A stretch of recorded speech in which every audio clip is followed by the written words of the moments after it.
सत श्री अकाल दोस्तों। ਸਮੈਸਟਰ 2 ਪੰਜਾਬੀ ਲਾਜ਼ਮੀ ਉਹਦੇ ਵਿੱਚੋਂ ਅੱਜ ਆਪਾਂ ਦੇਖਾਂਗੇ ਅਖਬਾਰੀ ਲੇਖ ਤੇ ਪ੍ਰੈਸ ਨੋਟ ਬਾਰੇ ਚਰਚਾ ਕਰਾਂਗੇ। ਆਓ ਸ਼ੁਰੂ ਕਰਦੇ ਹਾਂ। ਪਾਠ ਨੰਬਰ 2.2 ਅਖਬਾਰੀ ਲੇਖ। ਇਹਦੇ ਲੇਖਕ ਨੇ ਅੰਮ੍ਰਿਤਪਾਲ ਸਿੰਘ ਬੁੱਟਰ। ਆਮ ਤੌਰ ਤੇ ਅਖਬਾਰ ਦੀ ਸਮੱਗਰੀ ਦੇਖਣ ਤੋਂ ਪਤਾ ਚੱਲਦਾ ਹੈ ਕਿ ਅਖਬਾਰ ਵਿੱਚ ਕੇਵਲ ਖਬਰਾਂ ਹੀ ਨਹੀਂ ਛਪਦੀਆਂ, ਸਗੋਂ ਇਸ ਤੋਂ ਬਿਨਾਂ ਆਰਟੀਕਲ, ਫੀਚਰ, ਸੰਪਾਦਕੀ ਲੇਖ ਅਤੇ ਇਸ਼ਤਿਹਾਰ ਵੀ ਛਪਦੇ ਹਨ। ਇਸ ਦਾ ਭਾਵ ਇਹ ਹੋਇਆ ਕਿ ਅਖਬਾਰਾਂ ਵਿੱਚ ਖਬਰਾਂ ਤੋਂ ਬਿਨਾਂ ਵਿਚਾਰ ਅਤੇ ਇਸ਼ਤਿਹਾਰ ਵੀ ਮਹੱਤਤਾ ਰੱਖਦੇ ਹਨ। ਅਖਬਾਰ ਦੇ ਜੇਕਰ ਢਾਂਚੇ ਦੀ ਗੱਲ ਕਰੀਏ ਤਾਂ ਇਸ ਦੇ ਸੰਪਾਦਕੀ ਪੰਨੇ ਉੱਪਰ ਸੰਪਾਦਕੀ ਲੇਖ ਤੋਂ ਇਲਾਵਾ ਵਿਸ਼ੇਸ਼ ਲੇਖ, ਮਿਡਲ, ਫੀਚਰ ਅਤੇ ਸੰਪਾਦਕ ਦੇ ਨਾਮ ਪੱਤਰ ਛਾਪੇ ਜਾਂਦੇ ਹਨ। ਸੰਪਾਦਕੀ ਪੰਨੇ ਉੱਪਰ ਛਪਣ ਵਾਲੀ ਸਾਰੀ ਸਮੱਗਰੀ ਬਹੁਤ ਮਹੱਤਵਪੂਰਨ ਹੁੰਦੀ ਹੈ, ਕਿਉਂਕਿ ਖਬਰਾਂ ਤੋਂ ਬਾਅਦ ਸੰਪਾਦਕੀ ਲੇਖ ਜਾਂ ਅਖਬਾਰੀ ਲੇਖ ਪਾਠਕਾਂ ਦੀ ਚੇਤਨਾ ਨੂੰ ਪ੍ਰਭਾਵਿਤ ਕਰਦੇ ਹਨ ਅਤੇ ਉਹਨਾਂ ਨੂੰ ਨਵੇਂ ਵਿਸ਼ੇ ਉੱਪਰ ਚਿੰਤਨ ਕਰਨ ਲਈ ਉਤਸ਼ਾਹਿਤ ਕਰਦੇ ਹਨ। ਪੱਤਰਕਾਰੀ ਦੇ ਖੇਤਰ ਵਿੱਚ ਅਖਬਾਰੀ ਲੇਖ ਇੱਕ ਅਜਿਹਾ ਸੰਕਲਪ ਹੈ ਜਿਸ ਨੂੰ ਅਖਬਾਰ ਦੀ ਰੂਹ ਕਿਹਾ ਜਾ ਸਕਦਾ ਹੈ। ਜੇਕਰ ਅਸੀਂ ਸੰਪਾਦਕੀ ਲੇਖ ਅਤੇ ਅਖਬਾਰੀ ਲੇਖ ਵਿੱਚ ਅੰਤਰ ਕਰਨਾ ਹੋਵੇ ਤਾਂ ਮੁੱਖ ਅੰਤਰ ਇਹ ਹੈ ਕਿ ਸੰਪਾਦਕੀ ਲੇਖ ਅਖਬਾਰ ਦੇ ਸੰਪਾਦਕ ਜਾਂ ਉਪ ਸੰਪਾਦਕ ਦੇ ਵੱਲੋਂ ਲਿਖਿਆ ਗਿਆ ਹੁੰਦਾ ਹੈ। ਇਸ ਵਿੱਚ ਛਪਣ ਵਾਲੇ ਵਿਚਾਰ ਉਸ ਸੰਸਥਾ ਦੇ ਵਿਚਾਰ ਹੁੰਦੇ ਹਨ ਜਿਸ ਤੋਂ ਅਖਬਾਰ ਛਪ ਰਿਹਾ ਹੁੰਦਾ ਹੈ। ਉਸ ਤੋਂ ਅਖਬਾਰ ਦੀ ਵਿਚਾਰਧਾਰਾ, ਅਖਬਾਰ ਦੇ ਦ੍ਰਿਸ਼ਟੀਕੋਣ ਦਾ ਪਤਾ ਚੱਲ ਜਾਂਦਾ ਹੈ। ਸੰਪਾਦਕੀ ਲੇਖ ਅਸਲ ਵਿੱਚ ਅਖਬਾਰ ਦੀ ਨੀਤੀ ਦਾ ਦਰਪਣ ਹੁੰਦਾ ਹੈ, ਜਿਸ ਤੋਂ ਵੱਖ-ਵੱਖ ਮੁੱਦਿਆਂ ਬਾਰੇ ਅਖਬਾਰ ਦੀ ਸੁਰ ਦਾ ਪਤਾ ਚੱਲਦਾ ਹੈ। ਪਰੰਤੂ ਸੰਪਾਦਕੀ ਪੰਨੇ ਉੱਪਰ ਛਪਣ ਵਾਲੇ ਅਖਬਾਰੀ ਲੇਖ ਵਿੱਚ ਵੱਖ-ਵੱਖ ਵਿਸ਼ਿਆਂ ਨਾਲ ਸੰਬੰਧਿਤ ਵਿਦਵਾਨਾਂ, ਮਾਹਿਰਾਂ ਅਤੇ ਤਤਕਾਲੀਨ ਜਾਂ ਇਤਿਹਾਸਿਕ ਮਸਲਿਆਂ ਉੱਪਰ ਵਿਸਥਾਰਪੂਰਵਕ ਜਾਣਕਾਰੀ ਦਿੱਤੀ ਗਈ ਹੁੰਦੀ ਹੈ। ਸੰਪਾਦਕੀ ਲੇਖ ਦੇ ਮੁਕਾਬਲੇ ਫਰਕ ਇਹ ਹੈ ਕਿ ਇਹ ਵਿਚਾਰ ਨਿੱਜੀ ਹੁੰਦੇ ਹਨ ਅਤੇ ਲੇਖਕ ਇਹਨਾਂ ਵਿਚਾਰਾਂ ਪ੍ਰਤੀ ਜਵਾਬਦੇਹ ਹੁੰਦਾ ਹੈ। ਆਮ ਤੌਰ ਤੇ ਅਖਬਾਰੀ ਲੇਖ ਕਿਸੇ ਚਲੰਤ ਜਾਂ ਵਾਦ-ਵਿਵਾਦ ਵਾਲੇ ਕਿਸੇ ਵਿਸ਼ੇ ਬਾਰੇ ਲੇਖਕ ਦੁਆਰਾ ਤਰਕਮਈ ਤਰੀਕੇ ਨਾਲ ਲਿਖਿਆ ਜਾਂਦਾ ਹੈ। ਇਸ ਤਰ੍ਹਾਂ ਦੇ ਲੇਖ ਲਿਖਣੇ ਜ਼ਰੂਰੀ ਹੈ ਕਿ ਲੇਖਕ ਨੂੰ ਸੰਬੰਧਿਤ ਵਿਸ਼ੇ ਬਾਰੇ ਡੂੰਘੀ ਜਾਣਕਾਰੀ ਹੋਵੇ। ਸੰਪਾਦਕੀ ਤੋਂ ਬਾਅਦ ਅਖਬਾਰੀ ਲੇਖ ਹੀ ਅਜਿਹੀ ਵਿਧਾ ਹੈ ਜੋ ਗੰਭੀਰ ਪਾਠਕਾਂ ਲਈ ਪ੍ਰਕਾਸ਼ਿਤ ਕੀਤੀ ਜਾਂਦੀ ਹੈ, ਜਿਸ ਵਿੱਚ ਕਿਸੇ ਖਾਸ ਵਿਸ਼ੇ ਬਾਰੇ ਆਪਣੇ ਨੁਕਤਾ ਨਜ਼ਰੀਏ ਨੂੰ ਪੇਸ਼ ਕੀਤਾ ਗਿਆ ਹੁੰਦਾ ਹੈ। ਅਖਬਾਰੀ ਲੇਖਾਂ ਵਿੱਚ ਲੇਖਕ ਦੇਸ਼-ਵਿਦੇਸ਼ ਦੇ ਮਹੱਤਵਪੂਰਨ ਮਸਲਿਆਂ ਬਾਰੇ ਖੋਜੀ ਬਿਰਤੀ ਰਾਹੀਂ ਸਾਰੇ ਪੱਖਾਂ ਤੋਂ ਰੋਸ਼ਨੀ ਪਾਉਂਦਾ ਹੋਇਆ ਪਾਠਕ ਲਈ ਰਾਹ ਦਸੇਰਾ ਬਣਦਾ ਹੈ। ਵੈਸੇ ਅਖਬਾਰੀ ਲੇਖ ਲਿਖਣਾ ਇੰਨਾ ਸੌਖਾ ਕਾਰਜ ਨਹੀਂ ਹੈ, ਇਸ ਲਈ ਲੇਖਕ ਕੋਲ ਸੰਬੰਧਿਤ ਵਿਸ਼ੇ ਬਾਰੇ ਡੂੰਘੇਰੀ ਜਾਣਕਾਰੀ ਹੋਣੀ ਜ਼ਰੂਰੀ ਹੈ ਤਾਂ ਜੋ ਉਹ ਪਾਠਕਾਂ ਅੱਗੇ ਵਿਸ਼ੇ ਦੇ ਹਰ ਪੱਖ ਨੂੰ ਉਭਾਰ ਸਕੇ। ਅਖਬਾਰੀ ਲੇਖ ਲਿਖਣ ਲਈ ਜ਼ਰੂਰੀ ਹੈ ਕਿ ਅਖਬਾਰਾਂ ਨੂੰ ਪੜ੍ਹਿਆ ਜਾਵੇ ਤਾਂ ਜੋ ਲੇਖਕ ਨੂੰ ਦੁਨੀਆ ਭਰ ਵਿੱਚ ਵਾਪਰ ਰਹੀਆਂ ਗਤੀਵਿਧੀਆਂ, ਵਰਤਾਰਿਆਂ ਬਾਰੇ ਡੂੰਘੀ ਜਾਣਕਾਰੀ ਹਾਸਲ ਹੋ ਸਕੇ। ਲੇਖਕ ਨੇ ਵਿਸ਼ੇ ਦੀ ਪਹਿਲੀ ਅਤੇ ਆਖਰੀ ਤੰਦ ਤੱਕ ਪਹੁੰਚਣਾ ਹੁੰਦਾ ਹੈ, ਇਸ ਲਈ ਜ਼ਰੂਰੀ ਹੈ ਕਿ ਵਿਸ਼ੇ ਦੀ ਡੂੰਘਾਈ ਨਾਲ ਸਾਰ ਲਈ ਜਾਵੇ। ਪਹਿਲਾਂ ਜ਼ਿਆਦਾਤਰ ਅਖਬਾਰੀ ਲੇਖ ਸੰਪਾਦਕਾਂ ਦੁਆਰਾ ਹੀ ਲਿਖੇ ਜਾਂਦੇ ਸਨ, ਪਰੰਤੂ ਹੁਣ ਵਿਸ਼ਿਆਂ ਵਿੱਚ ਵੰਨ-ਸੁਵੰਨਤਾ ਆਉਣ ਨਾਲ ਅਲੱਗ-ਅਲੱਗ ਵਿਸ਼ਿਆਂ ਦੇ ਮਾਹਿਰਾਂ ਦੁਆਰਾ ਹੀ ਅਖਬਾਰੀ ਲੇਖ ਲਿਖੇ ਜਾਂਦੇ ਹਨ। ਵੱਖ-ਵੱਖ ਅਖਬਾਰਾਂ ਵਿੱਚ ਵੱਖ-ਵੱਖ ਅਖਬਾਰੀ ਲੇਖਾਂ ਲਈ ਅਲੱਗ-ਅਲੱਗ ਵਿਸ਼ਾ ਮਾਹਰ ਲੇਖ ਲਿਖਦੇ ਹਨ। ਅਖਬਾਰੀ ਲੇਖਾਂ ਵਿੱਚ ਲੇਖਕ ਵਿਸਥਾਰ ਵਿੱਚ ਤੱਥਾਂ ਦੀ ਵਿਆਖਿਆ ਆਪਣੇ ਨਜ਼ਰੀਏ ਤੋਂ ਕਰਦਾ ਹੈ, ਜਿਸ ਕਾਰਨ ਇਸ ਦੀ ਸ਼ੈਲੀ ਗੰਭੀਰ ਹੁੰਦੀ ਹੈ। ਸੋ ਇਸ ਚਰਚਾ ਤੋਂ ਸਪਸ਼ਟ ਹੁੰਦਾ ਹੈ ਕਿ ਅਖਬਾਰੀ ਜਗਤ ਵਿੱਚ ਅਖਬਾਰੀ ਲੇਖਾਂ ਦੀ ਆਪਣੀ ਮਹੱਤਤਾ ਹੈ। ਇਹਨਾਂ ਨੂੰ ਅਖਬਾਰ ਦੀ ਰੂਹ ਵੀ ਕਿਹਾ ਜਾ ਸਕਦਾ ਹੈ, ਕਿਉਂਕਿ ਇਹ ਪਾਠਕਾਂ ਦੀ ਜਾਣਕਾਰੀ ਦੇ ਵਿੱਚ ਵਾਧਾ ਕਰਦੇ ਹਨ। ਆਓ ਇੱਕ ਅਖਬਾਰੀ ਲੇਖ ਦਾ ਨਮੂਨਾ ਦੇਖਦੇ ਹਾਂ। ਘੱਟੋ-ਘੱਟ ਸਮਰਥਨ ਮੁੱਲ ਬਾਰੇ ਅੰਕੜਿਆਂ ਦੀ ਬਾਜ਼ੀਗਰੀ। ਇਹ ਜੋ ਆਪਣਾ ਕਿਸਾਨੀ ਦਾ ਮਸਲਾ ਹੋਇਆ ਸੀ ਪਿੱਛੇ ਜੇ, ਉਸੇ ਵਿਸ਼ੇ ਬਾਰੇ ਕੋਈ ਅਖਬਾਰੀ ਲੇਖ ਲਿਖਿਆ ਹੈ। ਹਮੀਰ ਸਿੰਘ ਇਹਦੇ ਲੇਖਕ ਨੇ, ਸੰਪਾਦਕ ਨੇ। ਲਓ ਪੜ੍ਹਦੇ ਹਾਂ। 3 ਖੇਤੀ ਕਾਨੂੰਨ ਵਾਪਸ ਕਰਵਾਉਣ ਅਤੇ ਘੱਟੋ-ਘੱਟ ਸਮਰਥਨ ਮੁੱਲ ਲਈ ਕਾਨੂੰਨੀ ਗਾਰੰਟੀ ਦੀ ਮੰਗ ਨੂੰ ਲੈ ਕੇ ਦੇਸ਼ ਭਰ ਵਿੱਚ ਫੈਲ ਰਹੇ ਕਿਸਾਨ ਅੰਦੋਲਨ ਦੇ ਖਿਲਾਫ ਕਾਰਪੋਰੇਟ ਹਿਮਾਇਤੀ ਅਰਥਸ਼ਾਸਤਰੀ ਅੰਕੜਿਆਂ ਦੀ ਬਾਜ਼ੀਗਰੀ ਕਰ ਰਹੇ ਹਨ। ਫਰੇਬੀ ਤਰੀਕੇ ਨਾਲ ਸਹੀ ਤੱਥ ਲੁਕੋ ਕੇ ਅਤੇ ਤੱਥਾਂ ਦੀ ਮਨਘੜਤ ਵਿਆਖਿਆ ਰਾਹੀਂ ਕਿਸਾਨੀ ਮੰਗਾਂ ਮੰਨਣ ਦੀ ਕੇਂਦਰ ਸਰਕਾਰ ਦੀ ਹੈਸੀਅਤ ਹੀ ਨਾ ਹੋਣ ਦਾ ਬਿਰਤਾਂਤ ਲੰਮੇ ਸਮੇਂ ਤੋਂ ਸਿਰਜਿਆ ਜਾ ਰਿਹਾ ਹੈ। ਪਿਛਲੇ ਦਿਨਾਂ ਤੋਂ ਅਜਿਹੇ ਅਰਥਸ਼ਾਸਤਰੀਆਂ ਵੱਲੋਂ ਪੇਸ਼ ਕੀਤੇ ਜਾ ਰਹੇ ਅੰਕੜਿਆਂ ਦੇ ਮੁਕਾਬਲੇ ਸਾਹਮਣੇ ਲਿਟਾਉਂਦੇ ਤੱਥਾਂ ਦੇ ਜਵਾਬ ਨੇ ਉਹਨਾਂ ਦਾ ਮੂੰਹ ਬੰਦ ਕਰ ਦਿੱਤਾ ਹੈ। ਜਾਣੇ ਪਛਾਣੇ ਪੱਤਰਕਾਰ ਕਰਨ ਥਾਪੜ ਨੇ ਕਾਰਪੋਰੇਟ ਪੱਖੀ ਅਰਥਸ਼ਾਸਤਰੀ ਇਹ ਥੋੜਾ ਜਿਹਾ ਮਿਸਟੇਕ ਹੈ, ਅਰਥਸ਼ਾਸਤਰੀ ਅਸ਼ੋਕ ਗੁਲਾਟੀ ਅਤੇ ਉਸ ਦੇ ਤੱਥਾਂ ਨੂੰ ਝੁਠਲਾਉਣ ਵਾਲੀ ਰੀਤਿਕਾ ਖੇੜਾ ਨਾਲ ਕੀਤੀਆਂ ਮੁਲਾਕਾਤਾਂ ਇਸ ਦੀ ਮੂੰਹ ਬੋਲਦੀ ਤਸਵੀਰ ਹਨ। ਸ਼ਾਂਤਾ ਕੁਮਾਰ ਕਮੇਟੀ ਨੇ 2015 ਵਿੱਚ ਪੇਸ਼ ਕੀਤੀ ਰਿਪੋਰਟ 'ਚ 2012-13 ਦੇ national sample survey organisation NSSO ਦੇ ਅੰਕੜਿਆਂ ਨੂੰ ਆਧਾਰ ਬਣਾ ਕੇ ਕਿਹਾ ਸੀ ਕਿ ਘੱਟੋ-ਘੱਟ ਸਮਰਥਨ ਮੁੱਲ ਦਾ ਲਾਭ ਦੇਸ਼ ਦੇ ਕੇਵਲ 6% ਕਿਸਾਨਾਂ ਨੂੰ ਮਿਲਦਾ ਹੈ। ਇਸ ਨੂੰ ਅੱਗੇ ਵਧਾਉਂਦਿਆਂ ਅਸ਼ੋਕ ਗੁਲਾਟੀ ਆਪਣੇ ਲੇਖਾਂ ਵਿੱਚ ਮੁੜ-ਮੁੜ ਇਸ ਬਿਰਤਾਂਤ ਨੂੰ ਪੁਖਤਾ ਕਰਨ ਲਈ ਕਹਿੰਦਾ ਹੈ ਕਿ ਘੱਟੋ-ਘੱਟ ਸਮਰਥਨ ਮੁੱਲ ਦਾ ਫਾਇਦਾ ਕੇਵਲ 6% ਕਿਸਾਨਾਂ, ਉਹ ਵੀ ਵੱਡੇ ਕਿਸਾਨਾਂ ਅਤੇ ਕੇਵਲ ਪੰਜਾਬ, ਹਰਿਆਣਾ ਤੇ ਕੁਝ ਹਿੱਸਾ ਪੱਛਮੀ ਯੂਪੀ ਦੇ ਕਿਸਾਨਾਂ ਨੂੰ ਹੀ ਹੋ ਰਿਹਾ ਹੈ। ਇਸੇ ਲਈ ਉਹ ਕਾਰਪੋਰੇਟ ਨਿਵੇਸ਼ ਦੇ ਨਾਮ ਉੱਤੇ ਖੇਤੀ ਨੂੰ ਖੁੱਲ੍ਹੀ ਮੰਡੀ ਦੇ ਹਵਾਲੇ ਕਰ ਦੇਣ ਦੀ ਜ਼ੋਰਦਾਰ ਵਕਾਲਤ ਕਰ ਰਿਹਾ ਹੈ। ਇਸ ਦੇ ਨਾਲ ਹੀ ਸਵਾਮੀਨਾਥਨ ਰਿਪੋਰਟ ਲਾਗੂ ਕਰਨ ਦੀ ਕਿਸਾਨਾਂ ਦੀ ਮੰਗ ਨੂੰ ਵੀ ਗੈਰ ਵਾਜਿਬ ਉਸਨੇ ਕਰਾਰ ਦਿੱਤਾ ਹੈ। ਕੇਂਦਰੀ ਮੰਤਰੀ ਨਿਤਿਨ ਗਡਕਰੀ ਨੇ ਪਹਿਲਾਂ 3 ਖੇਤੀ ਆਰਡੀਨੈਂਸਾਂ ਸਮੇਂ ਇਹੀ ਗੱਲ ਕਹੀ ਕਿ ਅਖਬਾਰ ਦੀ ਇੰਟਰਵਿਊ ਵਿੱਚ ਦੁਹਰਾਈ ਹੈ। ਉਸਨੇ ਕਿਹਾ ਕਿ ਦੇਸ਼ ਸਾਹਮਣੇ ਵਾਧੂ ਅਨਾਜ ਭੰਡਾਰ ਅਤੇ ਘੱਟੋ-ਘੱਟ ਸਮਰਥਨ ਮੁੱਲ ਦਾ ਕੌਮਾਂਤਰੀ ਅਤੇ ਕੌਮੀ ਮੰਡੀ ਨਾਲੋਂ ਕਾਫੀ ਵੱਧ ਹੋਣਾ ਵੱਡਾ ਸੰਕਟ ਬਣ ਕੇ ਖੜਾ ਹੈ। ਉਹ ਇਹ ਦੱਸਣ ਦੀ ਕੋਸ਼ਿਸ਼ ਨਹੀਂ ਕਰਦੇ ਕਿ ਖੇਤੀ ਜਿਨਸਾਂ ਤੋਂ ਬਣਾਏ ਗਏ ਸਮਾਨ ਦੀ MRP ਅਜਿਹਾ ਸੰਕਟ ਕਿਉਂ ਪੈਦਾ ਨਹੀਂ ਕਰਦੀ। ਉਸ ਨੂੰ ਆਮ ਲੋਕਾਂ ਦੀ ਪਹੁੰਚ ਵਿੱਚ ਰੱਖਣ ਲਈ ਸਰਕਾਰ ਕੋਈ ਕਦਮ ਕਿਉਂ ਨਹੀਂ ਉਠਾਉਂਦੀ। ਮੰਤਰੀ ਦਾ ਬਿਆਨ ਕੇਂਦਰੀ ਸਰਕਾਰ ਅਤੇ ਉਸ ਦੇ ਹਮਾਇਤੀ ਅਰਥਸ਼ਾਸਤਰੀਆਂ ਦੇ ਖੇਤੀ ਨੂੰ ਕਾਰਪੋਰੇਟ ਹਵਾਲੇ ਕਰਨ ਦੇ ਇਰਾਦਿਆਂ ਦੀ ਪੁਸ਼ਟੀ ਕਰਨ ਵਾਲਾ ਹੈ। ਇਸੇ ਵਾਸਤੇ ਕੇਂਦਰ ਸਰਕਾਰ ਇਹ ਕਹਿ ਰਹੀ ਹੈ ਕਿ ਕਾਨੂੰਨਾਂ ਵਿੱਚ ਸੋਧਾਂ ਜਿੰਨੀਆਂ ਮਰਜ਼ੀ ਕਰਵਾ ਲਓ, ਪਰ ਕਾਨੂੰਨ ਵਾਪਸੀ ਦੀ ਗੱਲ ਛੱਡ ਦਿੱਤੀ ਜਾਵੇ, ਜਿਸ ਨਾਲ ਕਾਰਪੋਰੇਟਾਂ ਦੇ ਖੇਤਾਂ ਤੱਕ ਜਾਣ, ਰਾਜਾਂ ਦੇ ਅਧਿਕਾਰਾਂ ਨੂੰ ਹੜੱਪ ਕਰਕੇ ਕੇਂਦਰ ਕੋਲ ਖੇਤੀ ਖੇਤਰ ਵਿੱਚ ਵੀ ਕਾਨੂੰਨ ਬਣਾਉਣ ਦਾ ਰਾਹ ਹੜੱਪ ਕੇ ਕੇਂਦਰ ਕੋਲ ਖੇਤੀ ਖੇਤਰ ਵੀ ਕਾਨੂੰਨ ਬਣਾਉਣ ਦਾ ਰਾਹ ਖੁੱਲ੍ਹ ਜਾਵੇਗਾ। ਕਾਰਪੋਰੇਟ ਹਿਮਾਇਤੀਆਂ ਨੇ ਅੰਕੜਿਆਂ ਦਾ ਫਰਾਡ ਰੀਤਿਕਾ ਖੇੜਾ ਅਤੇ ਉਹਨਾਂ ਦੇ ਸਾਥੀਆਂ ਦੇ ਅਧਿਐਨ ਤੋਂ ਸਾਫ਼ ਹੋ ਜਾਂਦਾ ਹੈ। ਇਸ ਤੋਂ ਪਹਿਲਾਂ ਹਰੀਸ਼ ਦਮੋਦਰਨ ਦੀ ਲਿਖਤ ਵੀ ਇਸ ਦਿਸ਼ਾ ਵੱਲ ਵੱਡੇ ਇਸ਼ਾਰੇ ਕਰ ਚੁੱਕੀ ਹੈ। ਕੇਂਦਰ ਸਰਕਾਰ ਨੇ 1997-98 ਤੋਂ ਫਸਲ ਖਰੀਦ ਕੇ ਵਿਕੇਂਦਰੀਕਰਨ ਦੀ ਨੀਤੀ ਲਾਗੂ ਕੀਤੀ। ਇਸ ਤਹਿਤ ਸੂਬੇ ਘੱਟੋ-ਘੱਟ ਸਮਰਥਨ ਮੁੱਲ ਉੱਤੇ ਫਸਲਾਂ ਦੀ ਖਰੀਦ ਕਰ ਸਕਦੇ ਹਨ ਅਤੇ ਬਾਅਦ ਵਿੱਚ ਕੇਂਦਰ ਸਰਕਾਰ ਉਹਨਾਂ ਦੇ ਪੈਸੇ ਦਾ ਭੁਗਤਾਨ ਕਰ ਦਿੰਦੀ ਹੈ। ਲਗਭਗ 2005 ਤੱਕ ਇਸ ਨੀਤੀ ਵੱਲ ਜ਼ਿਆਦਾ ਸੂਬਿਆਂ ਨੇ ਗੌਰ ਨਹੀਂ ਕੀਤੀ। ਜੁਲਾਈ 2015 ਤੋਂ ਲਗਭਗ 15 ਰਾਜਾਂ ਨੇ ਇਸ ਦਿਸ਼ਾ ਵੱਲ ਅਮਲ ਸ਼ੁਰੂ ਕਰ ਦਿੱਤਾ। 200 ਤੱਕ ਤਾਂ ਪੰਜਾਬ, ਹਰਿਆਣਾ ਅਤੇ ਪੱਛਮੀ ਯੂਪੀ ਤੋਂ ਬਾਹਰੋਂ ਕੇਵਲ 10% ਕਣਕ ਅਤੇ ਝੋਨਾ ਹੀ ਖਰੀਦਿਆ ਜਾਣ ਲੱਗਾ ਸੀ। 2012-13 ਤੱਕ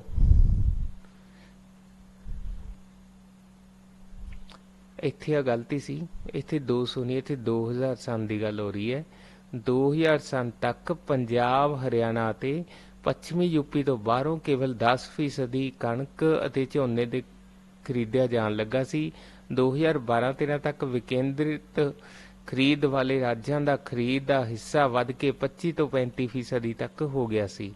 ਝੋਨੇ ਦੇ ਮਾਮਲੇ ਵਿੱਚ ਛੱਤੀਸਗੜ੍ਹ ਨੇ ਉੜੀਸਾ ਸਭ ਤੋਂ ਅੱਗੇ ਰਹੇ ਅਤੇ ਦੋਵਾਂ ਰਾਜਾਂ ਨੇ ਦੇਸ਼ ਵਿੱਚ ਝੋਨੇ ਤੇ ਕਣਕ ਦੀ ਕੁੱਲ ਖਰੀਦ ਵਿੱਚੋਂ 10% ਹਿੱਸਾ ਖਰੀਦਣਾ ਸ਼ੁਰੂ ਕਰ ਦਿੱਤਾ। ਕਣਕ ਮੱਧ ਪ੍ਰਦੇਸ਼ ਨੇ ਵੱਡੇ ਪੈਮਾਨੇ ਉੱਤੇ ਖਰੀਦਣੀ ਸ਼ੁਰੂ ਕਰ ਦਿੱਤੀ। 2020-21 ਦੇ ਸੀਜ਼ਨ ਦੌਰਾਨ ਮੱਧ ਪ੍ਰਦੇਸ਼ ਵਿੱਚ ਘੱਟੋ-ਘੱਟ ਸਮਰਥਨ ਮੁੱਲ ਉੱਤੇ ਕਣਕ ਦੀ ਖਰੀਦ ਵਿੱਚ ਪੰਜਾਬ ਨੂੰ ਵੀ ਮਾਤ ਦਿੱਤੀ ਗਈ। ਜੇ ਖੇਤੀ ਕਰਨ ਵਾਲੇ ਪਰਿਵਾਰਾਂ ਵਿੱਚੋਂ ਦੇਖਿਆ ਜਾਵੇ ਤਾਂ ਘੱਟੋ-ਘੱਟ ਸਮਰਥਨ ਮੁੱਲ ਉੱਤੇ ਕਣਕ ਵੇਚਣ ਵਾਲੇ ਕੁੱਲ ਕਿਸਾਨ ਪਰਿਵਾਰਾਂ ਵਿੱਚੋਂ 33% ਮੱਧ ਪ੍ਰਦੇਸ਼ ਵਿੱਚ, 22% ਪੰਜਾਬ ਵਿੱਚ ਅਤੇ 18% ਕਿਸਾਨ ਹਰਿਆਣਾ ਦੇ ਹਨ। ਝੋਨੇ ਦੀ ਖਰੀਦ ਦੇ ਮਾਮਲੇ ਵਿੱਚ ਘੱਟੋ-ਘੱਟ ਸਮਰਥਨ ਮੁੱਲ ਉੱਤੇ ਵੇਚਣ ਵਾਲੇ ਕੁੱਲ ਪਰਿਵਾਰਾਂ ਵਿੱਚੋਂ ਪੰਜਾਬ ਦਾ ਹਿੱਸਾ 9%, ਹਰਿਆਣਾ ਦਾ ਹਿੱਸਾ 7%, ਉੜੀਸਾ ਦਾ ਹਿੱਸਾ 11% ਅਤੇ ਛੱਤੀਸਗੜ੍ਹ ਦਾ ਹਿੱਸਾ 33% ਹੈ। ਕੇਵਲ ਵੱਡੇ ਕਿਸਾਨਾਂ ਨੂੰ ਹੀ ਲਾਭ ਹੋਣ ਤੇ ਕਾਰਪੋਰੇਟ ਹਮਾਇਤੀਆਂ ਦੇ ਅੰਕੜਿਆਂ ਨੂੰ ਸਰਕਾਰੀ ਅੰਕੜੇ ਹੀ ਝੁਠਲਾਉਂਦੇ ਹਨ। ਝੋਨਾ ਵੇਚਣ ਵਾਲੇ ਕਿਸਾਨਾਂ ਵਿੱਚੋਂ 10 ਹੈਕਟੇਅਰ ਤੋਂ ਵੱਧ ਜ਼ਮੀਨ ਵਾਲੇ ਕਿਸਾਨਾਂ ਦੀ ਗਿਣਤੀ 1% ਬਣਦੀ ਹੈ। 2 ਹੈਕਟੇਅਰ ਤੋਂ ਘੱਟ ਵਾਲੇ ਛੋਟੇ ਅਤੇ ਸੀਮਾਂਤ ਕਿਸਾਨਾਂ ਦੀ ਗਿਣਤੀ 70% ਹੈ। ਬਾਕੀ 29% ਕਿਸਾਨ ਪਰਿਵਾਰ 2 ਤੋਂ 20 ਹੈਕਟੇਅਰ ਦੇ ਵਿਚਕਾਰ ਵਾਲੇ ਹਨ। ਕਣਕ ਦੇ ਮਾਮਲੇ ਵਿੱਚ 3% ਕਿਸਾਨ ਵੱਡੇ ਹਨ, 56% ਕਿਸਾਨ ਛੋਟੇ ਅਤੇ ਸੀਮਾਂਤ ਹਨ। ਪਰਿਵਾਰ ਸਮਰਥਨ ਮੁੱਲ ਉੱਤੇ ਵੇਚਣ ਵਾਲਿਆਂ ਦੇ ਵਿੱਚ ਇਹ ਸ਼ਾਮਲ ਹਨ। ਝੋਨੇ ਦੀ ਵਿਕਰੀ ਵਾਲਿਆਂ ਵਿੱਚ ਪੰਜਾਬ ਵਿੱਚ 38%, ਹਰਿਆਣਾ ਵਿੱਚ 58% ਹਿੱਸਾ ਤੇ ਛੋਟੇ ਤੇ ਸੀਮਾਂਤ ਕਿਸਾਨਾਂ ਦਾ ਹੈ। ਝੋਨੇ ਦੀ ਵਿਕਰੀ ਕਰਨ ਵਾਲਿਆਂ ਵਿੱਚ ਪੰਜਾਬ 38% ਅਤੇ ਹਰਿਆਣਾ ਵਿੱਚ 58% ਹਿੱਸਾ ਛੋਟੇ ਤੇ ਸੀਮਾਂਤ ਕਿਸਾਨਾਂ ਦਾ ਹੈ। ਦੇਸ਼ ਦੇ 1 ਕਰੋੜ 10 ਲੱਖ ਕਿਸਾਨਾਂ ਨੂੰ ਝੋਨੇ ਅਤੇ 40 ਲੱਖ ਕਿਸਾਨਾਂ ਨੂੰ ਘੱਟੋ-ਘੱਟ ਸਮਰਥਨ ਮੁੱਲ ਉੱਤੇ ਕਣਕ ਵੇਚਣ ਦਾ ਲਾਭ ਮਿਲ ਰਿਹਾ ਹੈ। ਇਸ ਤਰ੍ਹਾਂ ਕਰੀਬ 35% ਕਿਸਾਨਾਂ ਨੂੰ ਇਸ ਦਾ ਲਾਭ ਮਿਲਦਾ ਹੈ। ਇਹਨਾਂ ਵਿੱਚ ਕੁਝ ਕਿਸਾਨ ਦਾਲਾਂ, ਤੇਲ ਬੀਜ, ਕਪਾਹ ਆਦਿ ਵੇਚਣ ਵਾਲੇ ਵੀ ਸ਼ਾਮਲ ਹਨ। ਕਾਰਪੋਰੇਟ ਹਮਾਇਤੀ 2012-13 ਤੋਂ ਅਗਲੇ 7 ਸਾਲਾਂ ਦੇ ਅੰਕੜੇ ਜਾਣਬੁੱਝ ਕੇ ਪੇਸ਼ ਨਹੀਂ ਕਰ ਰਹੇ, ਕਿਉਂਕਿ ਇਹ ਉਹਨਾਂ ਦੇ ਆਪ ਬਣਾਏ ਖਾਕੇ ਦੇ ਖਿਲਾਫ ਭੁਗਤ ਰਹੇ ਹਨ। ਗੁਲਾਟੀ ਦਾ ਤਰਕ ਹੈ ਕਿ ਦੇਸ਼ ਦੇ 86% ਕਿਸਾਨ ਛੋਟੇ ਤੇ ਸੀਮਾਂਤ ਹਨ ਅਤੇ ਪ੍ਰਾਈਵੇਟ ਵਪਾਰੀ ਸਮਰਥਨ ਮੁੱਲ ਉੱਤੇ ਫਸਲਾਂ ਨਹੀਂ ਖਰੀਦਣਗੇ। ਇਹੀ ਦਲੀਲ ਤਾਂ ਕਿਸਾਨ ਦੇ ਰਹੇ ਹਨ ਕਿ ਸਰਕਾਰ ਘੱਟੋ-ਘੱਟ ਸਮਰਥਨ ਮੁੱਲ ਤੋਂ ਹੱਥ ਖਿੱਚਣਾ ਚਾਹੁੰਦੀ ਹੈ। ਪਿਛਲੇ ਦਿਨੀਂ ਇਹ ਤੱਥ ਵੀ ਪੇਸ਼ ਕੀਤੇ ਗਏ ਹਨ ਕਿ ਸਰਕਾਰੀ ਦਸਤਾਵੇਜ਼ਾਂ ਅਨੁਸਾਰ ਜੋ ਘੱਟੋ-ਘੱਟ ਸਮਰਥਨ ਮੁੱਲ ਉੱਤੇ ਸਾਰੀਆਂ ਫਸਲਾਂ ਦੀ ਖਰੀਦ ਦੀ ਕਾਨੂੰਨੀ ਗਾਰੰਟੀ ਦੇ ਦਿੱਤੀ ਜਾਵੇ ਤਾਂ ਦੇਸ਼ ਦਾ ਅੱਧਾ ਬਜਟ ਭਾਵ ਕਰੀਬ 17 ਲੱਖ ਕਰੋੜ ਰੁਪਏ ਚਾਹੀਦੇ ਹਨ। ਇਹ ਦਲੀਲ ਵੀ ਗੁੰਮਰਾਹ ਕਰਨ ਵਾਲੀ ਹੈ। ਕਿਸਾਨ ਘੱਟੋ-ਘੱਟ ਸਮਰਥਨ ਮੁੱਲ ਉੱਤੇ ਖਰੀਦ ਦੀ ਗਾਰੰਟੀ ਕਰਨ ਦੀ ਮੰਗ ਕਰ ਰਹੇ ਹਨ। ਜ਼ਰੂਰੀ ਨਹੀਂ ਕਿ ਸਾਰਾ ਅਨਾਜ ਅਤੇ ਹਰ ਫਸਲ ਸਰਕਾਰ ਖਰੀਦੇਗੀ। ਕਿਸੇ ਵੀ ਕਾਰਪੋਰੇਟ ਜਾਂ ਹੋਰ ਪ੍ਰਾਈਵੇਟ ਵਪਾਰੀ ਉੱਤੇ ਸਮਰਥਨ ਮੁੱਲ ਤੋਂ ਘੱਟ ਖਰੀਦਣ ਤੇ ਪਾਬੰਦੀ ਹੋਵੇਗੀ ਜਾਂ ਫਿਰ ਜਿੰਨੇ ਘੱਟ ਉੱਤੇ ਸੰਬੰਧਿਤ ਫਰਮ ਖਰੀਦੇਗੀ ਉਸ ਦੀ ਭਰਪਾਈ ਦੀ ਜ਼ਿੰਮੇਵਾਰੀ ਸਰਕਾਰ ਨੇ ਲੈਣੀ ਹੈ। ਸਰਕਾਰ ਨੂੰ ਪੂਰੀ ਕੀਮਤ ਨਹੀਂ ਬਲਕਿ ਮੰਡੀ ਅਤੇ ਸਮਰਥਨ ਮੁੱਲ ਵਿਚਲੇ ਅੰਤਰ ਦੇ ਬਰਾਬਰ ਖਰਚ ਕਰਨਾ ਪਵੇਗਾ। ਕੇਰਲ ਦੀ ਸਰਕਾਰ ਨੇ ਹਾਲ ਵਿੱਚ ਹੀ 16 ਸਬਜ਼ੀਆਂ ਅਤੇ ਫਲਾਂ ਦੀ ਘੱਟੋ-ਘੱਟ ਸਮਰਥਨ ਮੁੱਲ ਉੱਤੇ ਖਰੀਦ ਦਾ ਕਾਨੂੰਨ ਬਣਾਇਆ ਹੈ।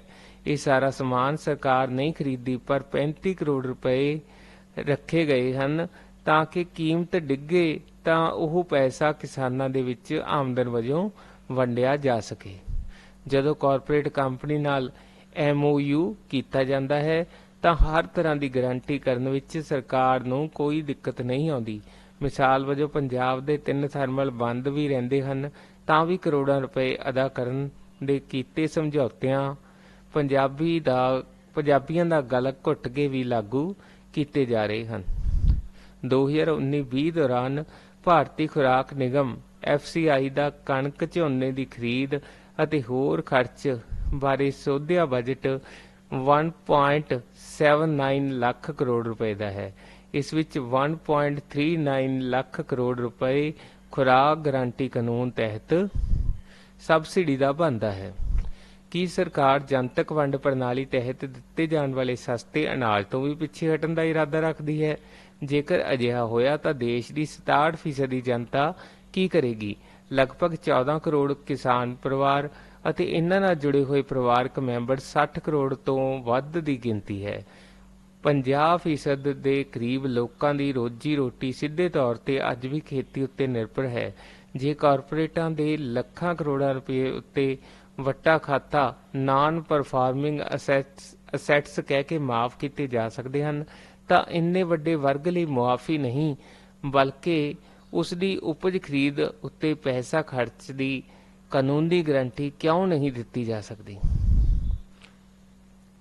ਖੇਤੀ ਵਿੱਚੋਂ ਬੰਦੇ ਬਾਹਰ ਕੱਢ ਕੇ ਉਦਯੋਗਾਂ ਜਾਂ ਹੋਰ ਖੇਤਰਾਂ ਵਿੱਚ ਲਿਜਾਣ ਦਾ ਮੁਹਾਵਰਾ ਪੁਰਾਣਾ ਹੋ ਚੁੱਕਿਆ ਹੈ। ਕਿਸਾਨੀ ਨਾਲ ਚਤੁਰਾਈ ਦੀ ਕੋਸ਼ਿਸ਼ ਮਹਿੰਗੀ ਪਵੇਗੀ। ਇਸੇ ਚਤੁਰਾਈ ਅਤੇ ਕਾਰਪੋਰੇਟ ਲਾਲਚ ਨੇ ਕੁਦਰਤੀ ਸਾਧਨਾਂ ਦਾ ਸ਼ੋਸ਼ਣ ਕੀਤਾ ਹੈ ਅਤੇ ਇਨਸਾਨੀ ਸ਼ੋਸ਼ਣ ਖਤਰਨਾਕ ਹੱਦ ਤੱਕ ਵੱਧ ਗਿਆ ਹੈ। ਅਜਿਹੇ ਮੌਕੇ ਕਿਸਾਨ ਅੰਦੋਲਨ ਲਾਲਚ, ਨਫ਼ਰਤ ਦੇ ਹੰਕਾਰ ਦੇ ਮੁਕਾਬਲੇ ਇਨਸਾਨੀਅਤ, ਬਰਾਬਰੀ ਅਤੇ ਆਪਸੀ ਭਾਈਚਾਰੇ ਦਾ ਸੱਦਾ ਦੇ ਰਿਹਾ ਹੈ।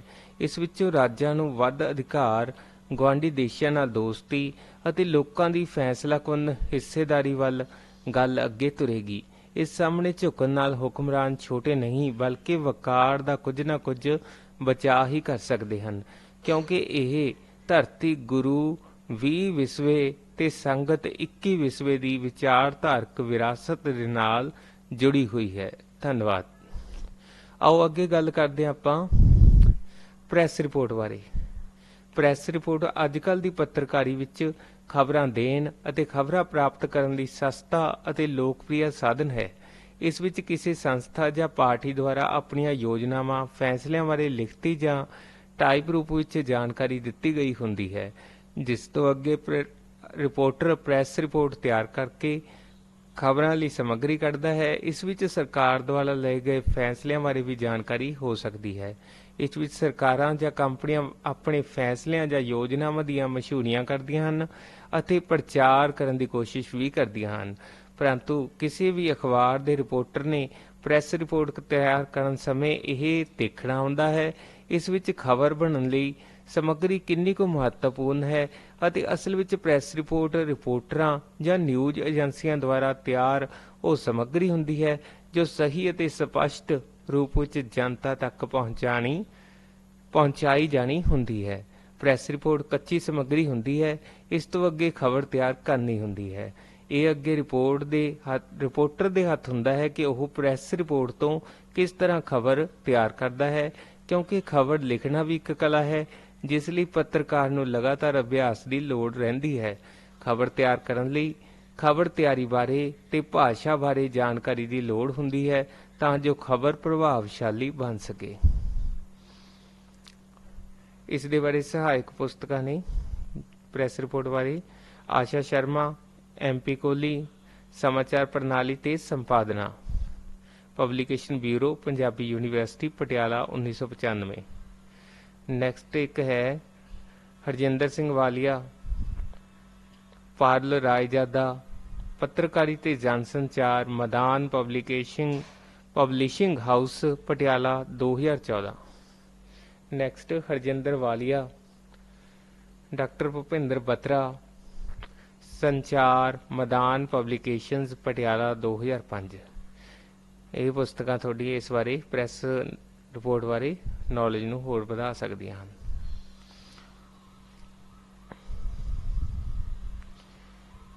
ਅੱਜ ਦੇ ਵਾਸਤੇ ਇੱਦਾਂ ਹੀ।